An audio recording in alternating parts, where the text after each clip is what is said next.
নমস্কার, আপনারা দেখছেন তুহিনার হেলদি রান্না। আজ আমি আবারও লাঞ্চের থালি নিয়ে চলে এসেছি।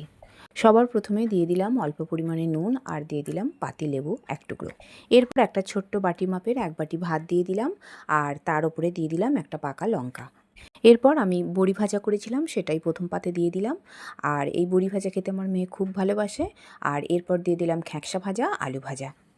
আর আজকে কচু, আলু, বড়ি আর পলতা দিয়ে পলতার ডালনা করেছিলাম আর সেটাই আমি এখানে দিয়ে দিলাম। এই পলতার ডালনা খেতে এত ভালো লাগে যে এইটা দিয়েই সমস্ত ভাত খাওয়া হয়ে যাবে। এরপর দিয়ে দিলাম মাছের ঝাল। আমি আলু পেঁয়াজ দিয়ে মাছের ঝাল করেছিলাম, সেটাই আমি এখানে দিয়ে দিলাম। যেহেতু মাছগুলো একটু ছোট ছোট তাই আমি 2 পিস এখানে দিয়েছি আর এক টুকরো আলু দিয়ে দিলাম।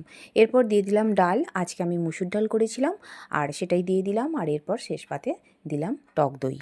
শেষ পাতে টক দই খাওয়া কিন্তু পেটের পক্ষে ভীষণই উপকারী। যাই হোক, সবাই ভালো থাকবেন, সাবধানে থাকবেন। ধন্যবাদ।